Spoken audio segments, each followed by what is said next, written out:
Hello students, welcome to my channel in Aapki Pathshala. और आज हम पाठ 7 भिन्न के पाठ का विषम भिन्न अथवा अनुचित भिन्न के बारे में जानेंगे। ठीक है, ये क्या होते हैं। देखो यहाँ पे क्या बताया है कि ऐसे भिन्नों को विषम भिन्न या अनुचित भिन्न कहते हैं। जैसे क्या है, ऊपर प्रश्नों को हल करते समय आपने यह पाया कि कई हल ऐसे हैं जहाँ अंश का मान हर से अधिक है। ऐसे भिन्नों को विषम भिन्न या अनुचित भिन्न कहते हैं। जैसे 13/9 में अंश बड़ा है ना, हर से, अतः 13/9 एक अनुचित भिन्न है। इसी प्रकार 11/10 भी एक अनुचित भिन्न है। अब 13/9 को एक धन 4/9 या 1/4/9 के रूप में भी लिखा जा सकता है। इसे मिश्र भिन्न कहते हैं। ठीक है, जब भिन्न का अंश हर से छोटा हो तो उसे उचित भिन्न कहा जाए, है ना। मतलब जब भिन्न का अंश हर से छोटा है ना, अंश मतलब छोटा रहेगा और हर क्या रहेगा, बड़ा रहेगा, तो ये क्या कहलाएगा, उचित भिन्न। अब देखो क्रियाकलाप 1 के माध्यम से और आसानी से समझ सकते हैं इस चीज़ को। क्रियाकलाप 4 में क्या बताया है कि नीचे दिए गए भिन्नों को उचित अथवा अनुचित भिन्नों को पहचान कर अनुचित भिन्नों को मिश्र भिन्न के रूप में लिखना है। ठीक है, तो देखो मैंने इसे करके बताया है। देखो एक पहले करके बताया गया है 127/29, तो ये क्या है, अनुचित भिन्न है। मतलब 127 को 29 से भाग दिया गया है, तो क्या भागफल आया, 4 सही 11/29। अगर आप 29 का गुणा 4 में और धन 11 करोगे ना, तो इतना ही आएगा, 127/29। ठीक है, अब देखो दूसरा नंबर क्या है। दूसरा नंबर है 29/127। तो ये क्या है, एक ये उचित भिन्न है। क्यों है, क्योंकि इसका हर जो है बड़ा है, अंश छोटा है। ठीक, अब ये भी देखो उचित भिन्न है, 29/133। और ये चौथा क्या है, 81/10। ये क्या है, अनुचित भिन्न है। क्यों है, क्योंकि इसका हर क्या है, छोटा है, अंश बड़ा है, तो इसलिए क्या है, इसको हम भाग देकर दिए हैं। तो क्या आया है भागफल, 8 सही 1/10। ठीक है, अब उसी तरह से देखो क्या है आगे, 5वां नंबर 126/127। ये क्या है, उचित भिन्न है। और फिर 6वां क्या है, 36/39। ये भी क्या है, उचित भिन्न है। 7वां क्या है, 103/13। ये क्या है, अनुचित भिन्न है। ठीक है, इसे कैसे हम एक्सप्लेन किए हैं, भाग देकर, तो कितना आएगा भागफल, 7 सही 12/13 आ जाएगा। ठीक है, उसी तरह से 335/33। ये भी क्या है, अनुचित भिन्न है। ठीक है, तो इसको भाग देंगे तो क्या आएगा, 10 सही 5/33 आ जाएगा। ठीक, अब देखो क्या है, ये भिन्न संख्याओं का गुणा एवं भाग। ठीक, तो भिन्न संख्याओं का गुणा क्या है बच्चों, बहुत आसान है। देखो 2/5 गुणा 4/6 जो अंश है, मतलब ऊपर के जो अंक है ऊपर की संख्या से गुणा करेंगे और नीचे की संख्या को नीचे की संख्या से गुणा करेंगे। ठीक है, तो देखो 2 गुणा 4 करेंगे कितना हो जाएगा, 8 हो जाएगा। और 5 गुणा 6 करेंगे, 6×5 30 हो जाएगा। ठीक है, उसी तरह से क्या है, इसको और सरल कर सकते हैं, एक ही संख्या से काट कर इसको। ठीक है, 2 चौको 8 और क्या है ये,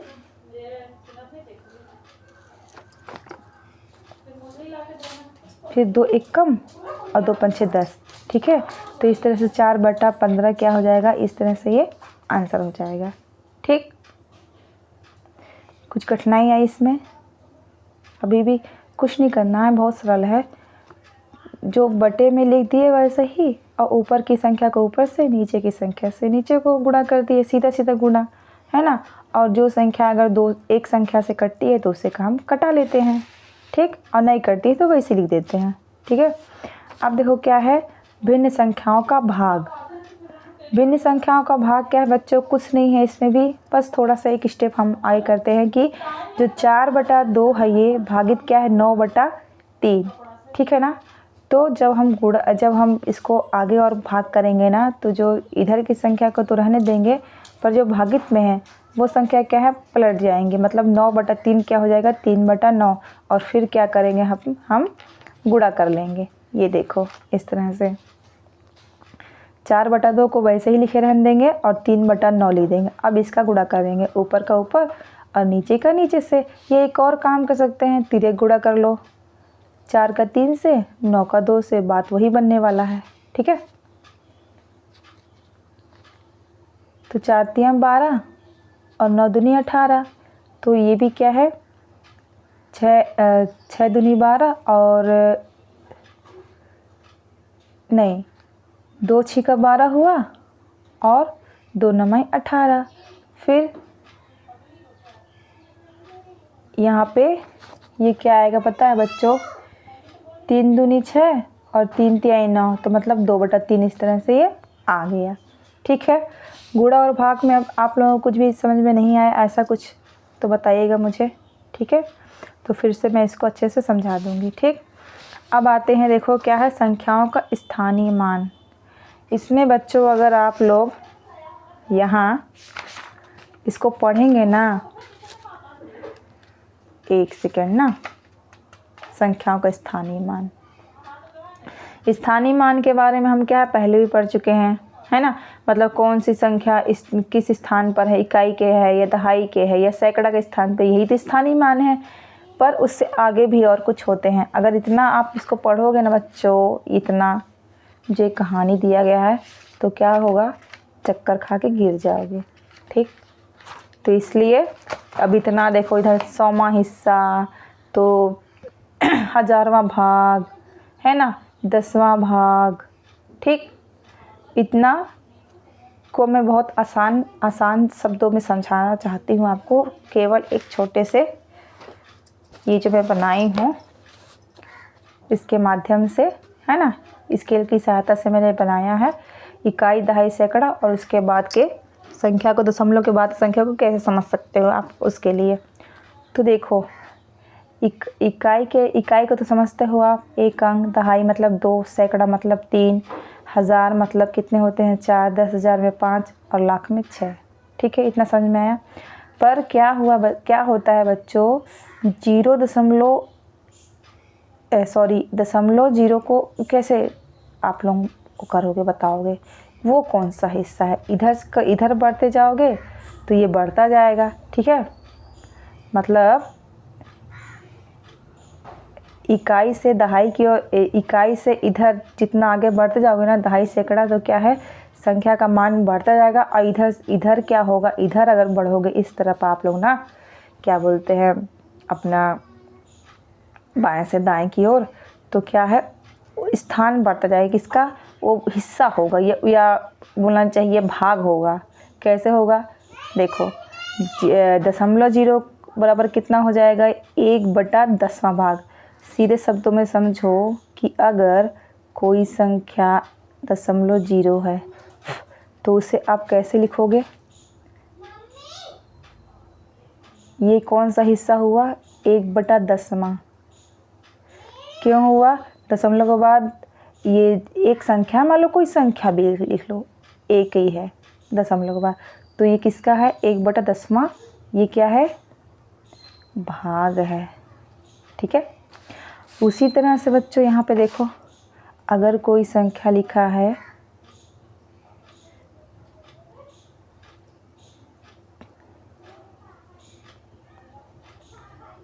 अब इसमें इसका मान पूछ दिया, तब कैसे बताओगे। तो देखो ये क्या है, इसको लिखोगे कैसे, तो क्या करेंगे हम, दशमलव के बाद ही कितनी संख्या, 1 2 3 संख्या है ना, तो 1/, कितने जीरो लगाएंगे, 1 2 3, 1 2 3, है ना। इकाई, दहाई, सैकड़ा, हज़ार, मतलब 1 का 1000वां भाग या हिस्सा, है ना, भाग या हिस्सा, ये होता है। तो इतनी बातें समझ में आई बच्चों। आप लोगों को मैं क्या बताना चाहती हूँ।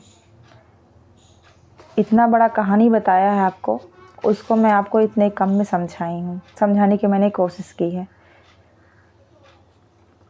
समझ में आया हो तो कमेंट करके बताइएगा हाँ समझ में आया। अगर नहीं समझ में आया होगा तो भी कोई बात नहीं, तो ही बताइएगा, तो मैं इसको फिर से क्या है इस चीज़ को आप लोग को समझा दूँगी। ठीक है, चलो अब आगे बढ़ते हैं। अब आते हैं हम इधर प्रश्नावली 7 की ओर। ठीक, तो प्रश्नावली 7 में क्या है, नीचे दिए गए कथनों में सत्य कथनों के स्थान आगे सत्य अथवा असत्य कथनों के आगे असत्य लिखना, मतलब सत्य असत्य बताना है। तो देखो 13/16 और 78/119 तुल्य भिन्न है, ये क्या है असत्य है। ठीक है, 13/17 एक उचित भिन्न है, ये भी क्या है असत्य है। कैसे असत्य है, क्योंकि इसका जो हर है ना वो अंश से छोटा है इसलिए। अब देखो 15/22 और 60/88 तुल्य भिन्न है, तो ये क्या है, ये सत्य है। अब चौथा देखो क्या है, 23/103 एक अनुचित भिन्न है, तो ये भी क्या है असत्य है। ये क्या है उचित है, क्योंकि जो ये इसका हर है ना अंश से बड़ा है। अब आगे देखो पांचवा क्या है, 13/3 को भिन्न के रूप में 4 सही 1/3 भी लिखा जा सकता है, तो ये क्या है सत्य है। अब ये कैसे आया बच्चों, आप लोग सोचोगे, इसको मैं थोड़ा सा बता दूं आप लोग को, है ना।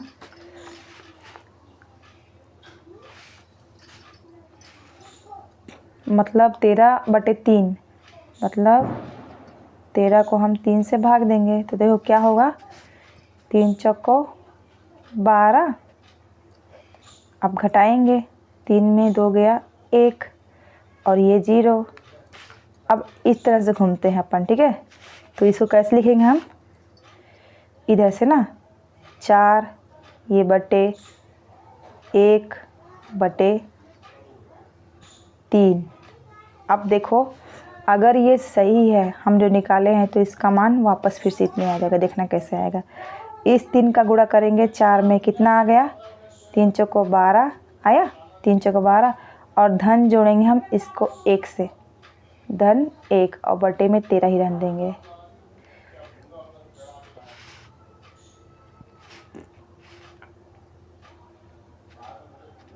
ये 13 नहीं होगा बच्चों, ये 3 ही रहेगा। ठीक है, ये बटे में जो 3 है 3 ही रहने देंगे। ठीक, तो 12 और 1 कितना हो जाएगा 13 और बटे 3। इसका मतलब ये क्या है, ये सही है इसका मान। ठीक है, अब आगे देखो क्या है, 3/2 से 2/3 बड़ा है, ये क्या है असत्य है। अब उसी तरह से आगे बढ़ो, 7वां में ऋण 1 से बड़ा है 0.01, ये क्या है सत्य है। फिर क्या है 8वां देखो क्या है, 0.2 गुना 0.3 बराबर 0.6। अब इसमें बताओ बच्चों ये सत्य है या असत्य, आप लोग सही से बताना। मैंने तो बता दी असत्य है, पर कैसे असत्य है बताओ।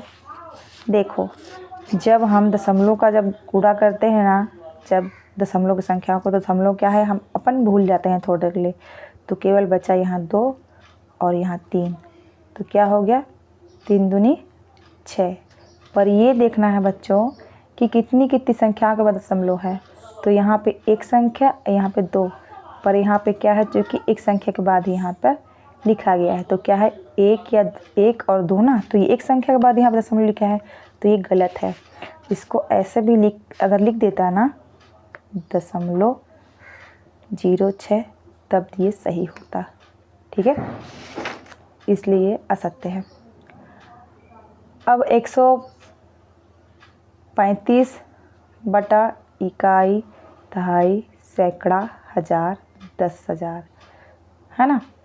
135 बटा 10,000 बराबर 0.0135 होता है, सत्य है ये।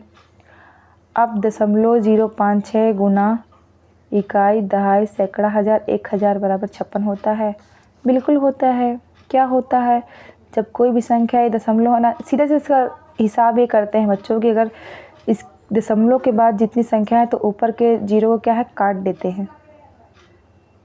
क्या समझे? तो 1 2 3, 1 2 3 करेंगे तो अपन क्या है, ये केवल 56 बच जाएगा। ठीक है।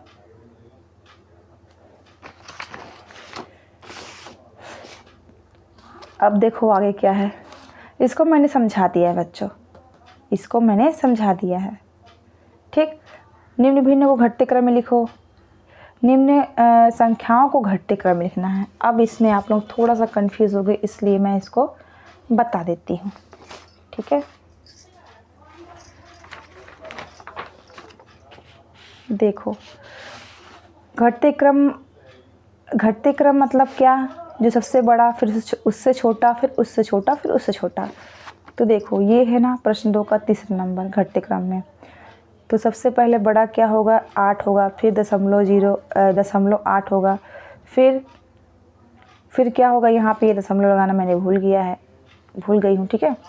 ये हो गया 0.08 हो गया, फिर क्या हो जाएगा 0.008 हो जाएगा, और फिर 0.0008। ठीक है। अब देखो यहाँ पर फिर से वही बात आ गया है। निम्न भिन्नों को बढ़ते क्रम में, ये सब हम लोगों ने पहले भी कर लिया है ना। अब निम्न के मान प्राप्त करिए। इसको क्या है, सबका एलसीएम लोगे, है ना, लघुत्तम समापवर्तक लोगे, और इस तरह से क्या आप लोगों से बन जाएगा, है ना।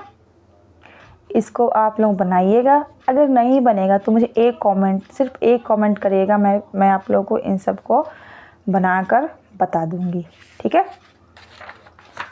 अब यहाँ पे करने लायक केवल एक चीज़ और है, रिक्त स्थानों की पूर्ति करना है। तो यहाँ पे 24 आएगा, यहाँ पे 77 आएगा। कैसे आएगा, 11 7 77 और 11 5 55, तो इस तरह से 7 और 5 आ गया। अब यहाँ पे क्या है, 36/42 होगा, और यहाँ पे क्या होगा, 8 होगा और 18 होगा। ठीक। अब उचित व विषम भिन्न को छांटना है। हमने पहले भी इसको हम लोगों ने कर लिया है। ठीक। उचित भिन्न क्या है, जिसका हर अंश से बड़ा है वो उचित है। और विषम भिन्न क्या है, भाग देकर देखना, है ना, और जिसका मतलब ये नीचे हर छोटा रहेगा और अंश बड़ा रहेगा, मतलब भाग जाएगा। सही में जो आएगा वही विषम भिन्न है, जैसा कि हमने पहले किया है। अब निम्नलिखित का स्थानीय मान ज्ञात करना है, तो मैं एक बनाकर दिखा देती हूँ, बाकी आप ये दोनों को बना लोगे। ठीक है। क्या है, देखो स्थानीय मान 843.23, यही है ना। तो क्या हो जाएगा, देखो पहले ये क्या है, ये 800 है, फिर 40 में कितना जुड़ा है, 3 जुड़ा है, फिर ये क्या हो जाएगा दशमलव, ये जीरो पर लिख लोगे तो कोई दिक्कत वाली बात नहीं है, जीरो का मान कुछ नहीं होता। ठीक है। 0.2 होगा, फिर धन 0.03 होगा। इस तरह से इसका स्थानीय मान ऐसा बनेगा, और इन बाकी को भी आप लोग बना लीजिएगा। अगर कहीं पे भी समझ में नहीं आएगा बच्चों, तो मैं फिर से बोलती हूँ, आप लोग एक कमेंट करिएगा, पूछिएगा, है ना, अपने प्रश्नों को पूछिएगा, तो मैं आप लोगों को बता दूंगी। इस तरह से बच्चों आज का ये जो पाठ 7 भिन्न के बारे में हम लोग पढ़ रहे थे, वो पाठ आज पूरा हुआ। ठीक है। आप लोगों को ये वीडियो कैसा लगा मुझे ज़रूर बताइएगा। ठीक है। और अगर आप लोग को ये वीडियो अच्छा लगा हो बच्चों, तो इसे एक लाइक ज़रूर करिएगा, अपने दोस्तों से इस वीडियो को शेयर करिएगा, और मेरे चैनल को सब्सक्राइब करिएगा। मिलते हैं नेक्स्ट वीडियो में नेक्स्ट पार्ट के साथ। तब तक के लिए bye bye and take care. जय हिंद, जय भारत, जय छत्तीसगढ़।